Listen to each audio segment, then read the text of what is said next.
मिरज शासकीय वैद्यकीय महाविद्यालय व रुग्णालयात अत्याधुनिक सुविधा उपलब्ध झाल्यामुळे रुग्णसंख्या मोठ्या प्रमाणात वाढत आहे।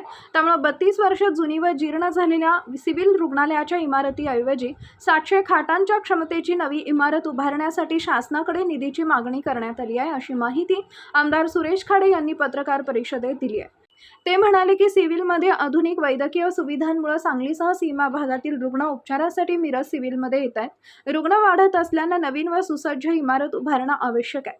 आषाढी वारीच्या निमित्तानं मुख्यमंत्री वैद्यकीय सहाय्यता कक्षाच्या समन्वयातून चरणसेवा उपक्रम राबवण्यात येणार असून सेवेसाठी कार्यरत डॉक्टरांसाठी नाश्ता, चहा व जेवणाची व्यवस्था करण्यात येणार आहे।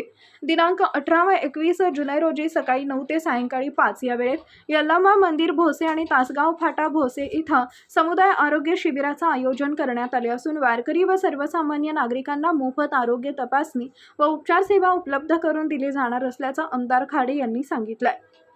कृषी पंपांच्या जुन्या थकीत वीज बिलांपैकीची थकबाकी माफ करण्यात आली आहे। सर्व पात्र शेतकऱ्यांना टप्प्याटप्प्याने दिवसा मोफत वीज उपलब्ध करून देण्याचा शासनाचा संकल्प आहे। सासवड जेजुरी मार्गावरील दिंडीच्या अपघातात मृत्यू झालेल्या मिरज तालुक्यातील 4 वारकऱ्यांच्या कुटुंबियांना मुख्यमंत्री सहाय्यता निधीतून आर्थिक मदत दिली जाणार असल्याची माहिती त्यांनी दिली आहे। आपल्या मिरज सिव्हिलमध्ये जर आता परिस्थिती आपण बघितली, सिव्हिल हॉस्पिटल आहे त्याला 30-35 वर्ष झाली बांधून, जो ती जुनी इमारत आहे ती ज्यावेळी मी जरा सर्वे केला त्यावेळी मला समजलं की ही जुनी इमारत आहे आणि जुनी आता असली जरी की तिला दुरुस्त केली, व्यवस्थित केली तरी सुद्धा आता जो ओपीडी आहे तो ओपीडी रोजचा 1000च्या वर चालला आहे। लोकांनी सगळ्यांनी प्राधान्य दिलं। सिव्हिल हॉस्पिटलमध्ये चांगली ट्रीटमेंट होते, मशिनरी इक्विपमेंट सगळे चांगले आणलेले आहेत, पण तिथं जागा उपलब्ध होत नाहीत। आता जर बघितलं आपण तर आपण मधल्या स्पेसेसमध्ये पण आपण काही पेशंट आपल्याला दिसतात, मध्ये त्यांना झोपावं लागतं कारण वॉर्ड फुल होतो आणि त्या पद्धतीनं तिथं आपल्याला मध्ये पेशंट झोपावं लागतात। त्यासाठी एक प्रस्ताव मी ताबडतोब मुश्रीफ साहेबांना मांडला आणि त्या मुश्रीफ साहेबांच्या प्रस्तावामध्ये आपण त्यांना असं मांडलं की शासकीय रुग्णालय मिरज येथे 700 खाटाचं हॉस्पिटल आम्हाला तुम्ही मंजूर करून द्या। त्यासाठी फंड द्या, जागा आमच्यावर उपलब्ध आहे, त्यासाठी शासकीय प्रशासकीय मंजुरी द्या आणि आम्हाला 700 कोटीसाठी आम्हाला अनुदान उपलब्ध करून द्या, तर हे मार्गी लागेल। कारण हे थांबणारं नाही आहे। जर सिव्हिल हॉस्पिटलला जर फॅसिलिटी वाढल्या, आरोग्यसेवा वाढली, सगळं वाढलं तर जनता, गरीब जनता, सगळी जनता, जे ग्रामीण भागातली जनता, शहरातली जनता आणि इव्हन बाहेरच्या जिल्ह्यातून पण तिथं लोक येतात, तर त्यासाठी आपल्याला हे हॉस्पिटल जरुरी आहे आणि त्या हॉस्पिटल आम्हाला ताबडतोब द्यावं।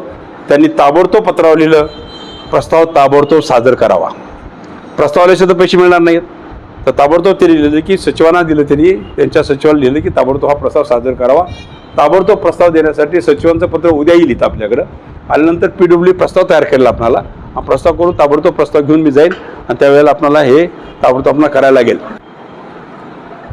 MECBची जे आपण 7 HP मोटरांचं बिल आपण कमी केलं, माफ केलं आपण, पण त्याच्या अगोदर जर 7 HP मोटरीचं बिल थकीत असेल त्यांचं पहिलं, तर तेही माफ करून टाकलं।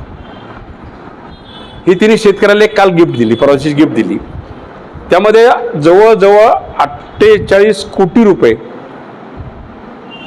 48,000 कोटी 48,000 कोटी ही माफ केली तिने। म्हणजे मागली शेतकऱ्याला चिंता नाही आता बिलाची। जर त्याची 5 HP मोटर असेल, 7 HP मोटर असेल तर बिलाची चिंता नाही आहे, प्रॉब्लेम साधा। कर्ज आहे, दुगदुग असते, सरसकट 2 लाख कर्ज माफ केलं होतं, त्यामुळे त्याची अडचण नाही आहे। 50,000 रुपये जे रेग्युलर आहेत त्यांना त्यांचंही द्यायचं ठरलं, त्यामध्ये करायचं ठरलं, असे मिळून जवळजवळ 48,000 कोटी रुपये आता आपण शेतकऱ्यांसाठी आपण अनुदान दिलेलं आहे। हा एक कार्यक्रम असा सुंदर असा मोठा झाला, त्याबद्दल मी माझ्या तालुक्याच्या सर्व शेतकऱ्यांच्या वतीनं देवेंद्र भाऊंचं आणि महायुतीच्या सर्व नेत्यांचं मी त्यांना धन्यवाद देतो, त्यांचे मी आभार मानतो।